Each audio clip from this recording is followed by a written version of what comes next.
Hello? Hello? Is this on? Hello? What's up, everybody? Today we're going to talk about the 1-year review for the WR250R. It has been 1 year since I've had this bike, and let's get to it.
Outside today, but it is windy as hell, and even with an external mic and dead cat, it was just blowing too hard. The microphone was picking it all up, so we're going to record it right here in the garage.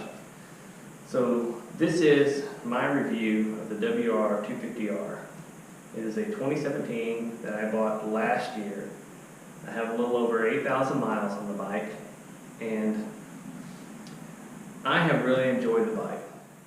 Not to say that there's not pros and cons to the bike, because there are pros and cons to the bike, and it's not for everyone. You know, it's a perfect bike for me, for how I ride and what I do. I picked this bike up a year ago from QC Moto here in Springfield, Missouri, and they have been fantastic to deal with as far as purchasing the bike and any type of service that I've had to take the bike in to do that I haven't done myself. So, with that said, let's go over some of the specs on the bike. There's a 250 millimeter single disc brake up front, 43 millimeter fully adjustable suspension up front. It has a enduro style dashboard, 2 gallon gas tank. The engine is a 250cc electronic fuel injected motor. I think from the factory we're looking at like 23.5, 25, somewhere around there horsepower. 6-speed gearbox. It's a 240 millimeter rear disc brake, and it has a fully adjustable rear suspension. With that said, when you look at it compared to the other 250 bikes, say the Honda CRF 250L or the Kawasaki KLX 250, hands down, I think the bike brings more. The WR, it's just a more refined bike than the CRF and the KLX. Let's talk about the cons on this bike. The cons are, it's expensive. I mean, $6,699 MSRP on the bike. I mean, that's easily $1,500 more than the KLX, easily $1,500 more than the CRF, and I think actually we went and priced the CRF for the white, and we can get a 2016 CRF 250L brand new for $39.99. So it is an expensive bike compared to the other 250s in this class, but hands down you get so much more with the WR. I mean, I just think it's a better put together package. Another con on the bike is the enduro style dash. You know, I think at this point in the game, hey, at least give me either one, an RPM gauge, or two, a gear indicator. And most definitely, show me fuel. I mean, on a 2-gallon gas tank, I'd like to know where I sit. I mean, it does pop up a little light that says, hey, low fuel, when you have half a gallon left. But I'd like to see a low fuel light. I mean, I'd like to see a fuel gauge as well. I mean, pull the dash out of the R3. Pull the dash out of the R3 and give that to us. And I think it'd be a better bike.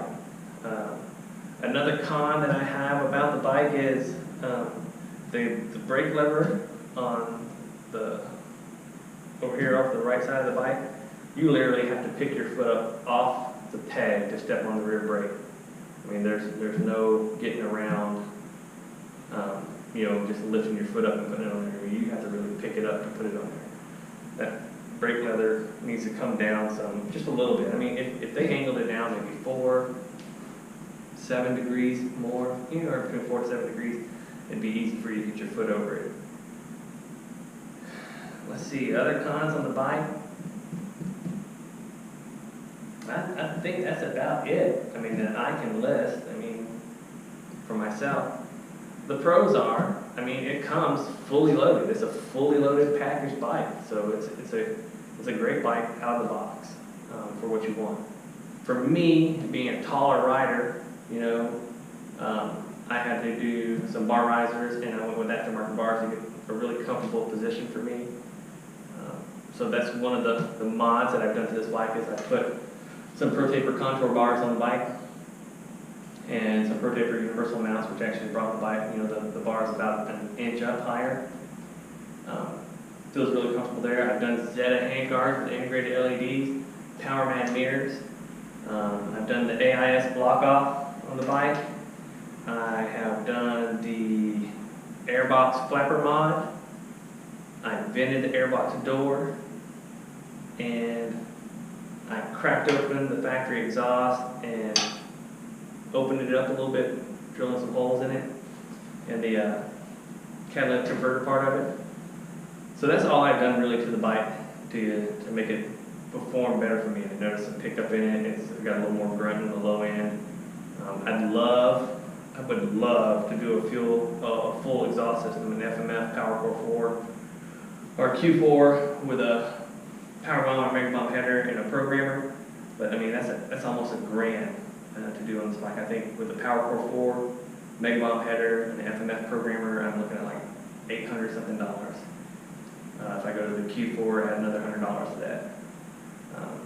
I will be converting this guy to Supermoto, so you guys will get to see that. That'll happen probably next week, week after.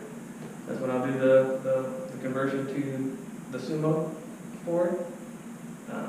I want to do a tail tightening kit on the bike, do a DRC Edge 2 with integrated tail lights so I can get rid of these big old Shrek ears off the back of it. And that's probably where I'll sit as far as mods to the bike go. Eventually, I do a 3-gallon gas tank, and I want to go all white plastics with blue factory stickers on it once I do the Sumo conversion.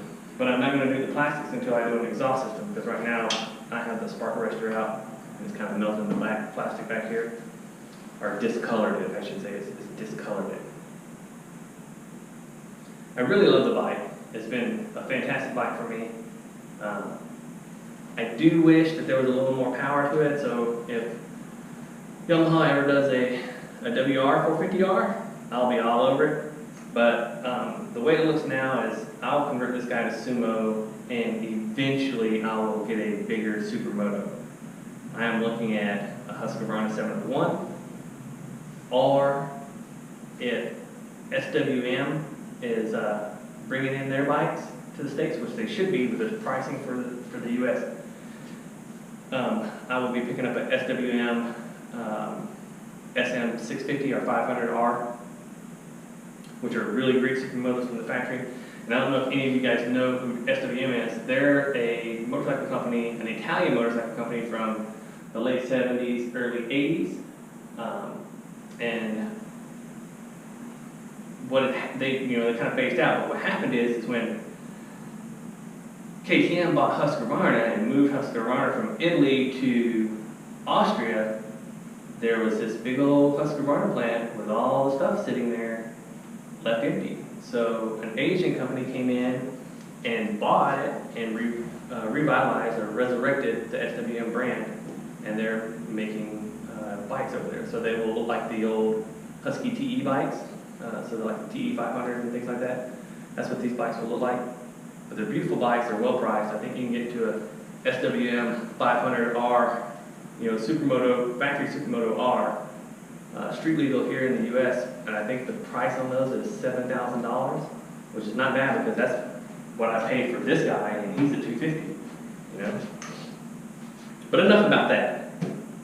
This bike has been fantastic, you know, for anybody who's looking to get into the 250 dual sport market, whether they're going to dual sport or convert to sumo.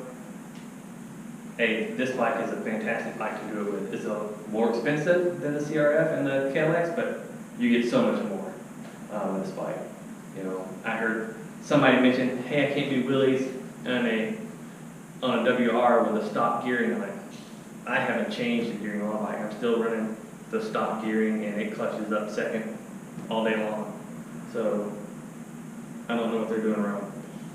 This bike has been fantastic. I can't wait to get it in sumo trim. Can't wait to get an exhaust in it and really kind of make it mine. So you guys will see this bike a lot for, you know, it'll be on the channel for a long, long time. I don't see myself getting another bike, you know, to replace it as my daily commuter anytime soon at all. So I really enjoy this bike. I can't say enough about it. And it's been a blast. It's been a blast to ride this last year, and I'm looking forward to many more miles on the bike. Until then, I'll talk to you guys later. Peace out. Ride safe.